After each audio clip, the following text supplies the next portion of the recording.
Someone on the bank hums a melody that is older than the oldest story you know, and the notes skip over the water like small stones skipping over a mirrored sky.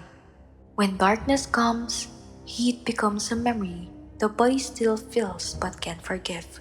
Rooftops fill with a choreography of bedding and the little rituals of comfort. Wrists dampened, a corner of cloth lifted to invite a breeze. A good story chosen for its length, and the way its ending does not close a door but opens a window. The stars above do not glitter, they breathe, and their breath is slow and compatible with sleep. Dreams here have the taste of dust and dates and river water, and they carry them with the soft footstep of a night watchman. The occasional call and response of neighbors, checking that each other's rest is peaceful. In the morning, the world will start again. Not at the beginning, but the next line of the same poem. And the people will find their place in it with the same calm they found yesterday and the day before. Sometimes there is music after dark, and it too learns the weather. A drum played softly with fingers instead of palms, so the rhythm cools rather than kindles. A flute voice that rises and falls like a breeze passing through reeds. Hands clapping, not to command the body to dance, but to accompany the heart as it decides to beat a little differently for a while. Lamps create a small constellation on earth to mirror the larger ones above. Children surrender to sleep wherever they fall, heads folded into laps, feet sticking out from under the cloth like punctuation marks at the end of a quiet sentence. The night knows how to hold such things. Every adaptation is a love letter to balance. Thick walls keep midday at bay, but open narrow mouths to invite dawn inside. Courtyards give the sun a place to strike that is not the heart of the home. Lattices let in a leaf-shaped light that dapple sinks across the floor. And the community itself becomes a cooling system. People share narrow alleys, pass water jars from hand to hand, trade shade the way others might trade news. Even the calendar listens. Festival favor evenings, work favors mornings, rest favors noon, and there is no shame in letting a day become smaller if doing so allows it to be kinder. And if you stand very quietly at the edge of town, when the last lamp has gone out, you can hear how the desert itself cools, one grain at a time, a long, patient surrender of heat to the sky.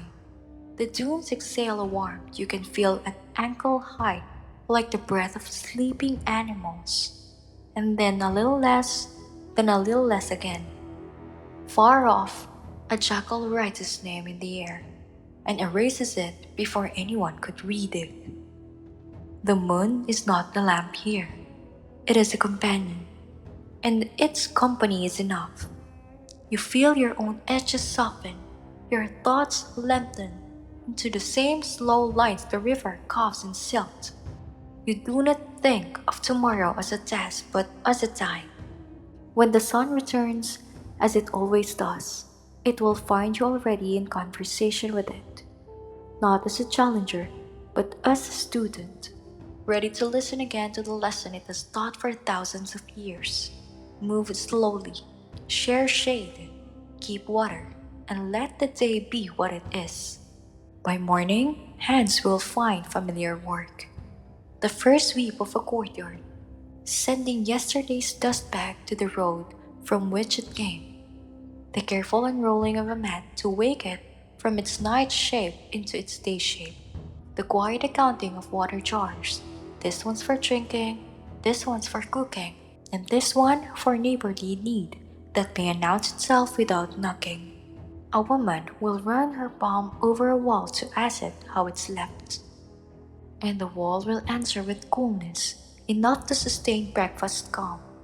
The sun will place its broad, warm hand on the threshold, but not cross it yet, and in that pause, there's time to prepare everything that must be done before the heat takes its seat at the center of the room. And always the river. You could spend an hour watching a single eddy trace and retrace its own long, private shape.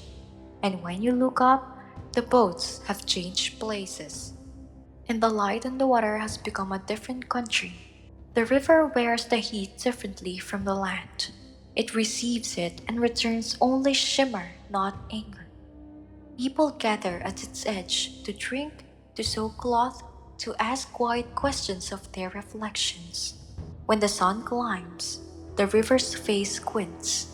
When the sun rests, the river relaxes into a velvet that invites you to put your hand in up to the wrist and keep it there while your mind cools. If you wander, if you wander through the market near sunset, you can measure the day in aromas alone.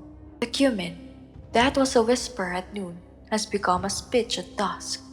Garlic, bruised earlier in the shade, announces its desire to be part of everything. Dates glow from within as if each one had kept a little lamp under its skin. Butter stack cooling bowls that will become tomorrow's small lakes for cucumbers and mint. A boy lifts a water bag and squeezes it until a thin stream arcs into the brass cup. There is commerce, yes, but it is not hurried. The sun's long hand has taught everyone the price of speed, and patience is cheaper.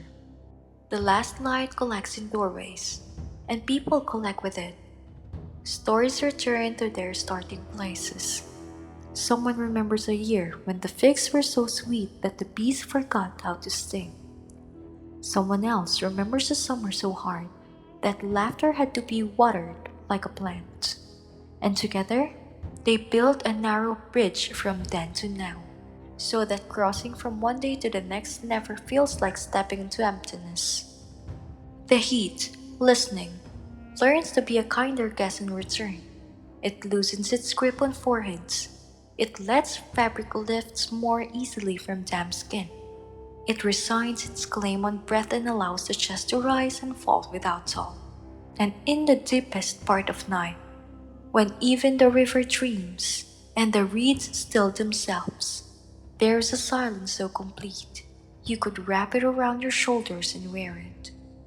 Somewhere, a mother rises to touch a sleeping child's hairline, finding it cool, and the relief is its own small festival. Somewhere, an old man shifts on his mat and hears his bow make the soft music that time gives as a parting gift. Somewhere, a dog stands, listening to nothing, decides that nothing is a good sound, and lies down again. The sky is a roof. The roof is a sky. And between them, the people of this place float as lightly as breath. By dawn, the cycle is ready to sing itself again. The sun rehearses its entrance on the horizon with a pale understudy light. And the desert, gorgeous, allows it. You stare at the first bronze note and do not hurry to stand. There is no advantage in outracing the day. Better to greet it, to make a place for it, to set the jar in cool corner, to wet the cloth, to ankle the mat, to find the line of shadow that will belong to you at noon. The people here have learned that survival is not a series of victories, but a conversation that never ends. A call and response between heat and shade, water and clay, body and day. The desert listens, the river answers. You breathe, and the sun, satisfied, takes its place, bright, unwavering, ancient, and you, unafraid, take yours beneath it. And now the night has taken its place over the desert, vast and complete, wrapping every rooftop and palm frond in a shawl of silver light. The air is cool on the skin, but warmer where the body rests against the earth. And the two sensations meet somewhere in the middle, like joining of a quiet river and a still lagoon. The sounds have grown distant, fewer voices, longer pauses, and the kind of silence that does not press, but invites. Somewhere far away, a boat glides without urgency, the oar dipping and lifting in a rhythm so slow it could almost be part of a heartbeat.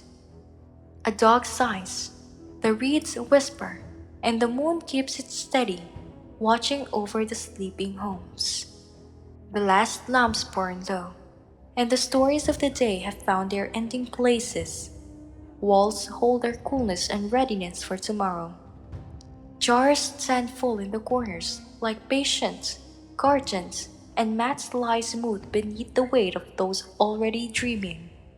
In this moment, nothing's needed. The desert is at rest, the river is at rest, you are at rest. And as the breeze moves once more across the quiet rooftops, you felt it carry away the final fragments of wakefulness, leaving only calm and warmth and the unbroken thread of sleep.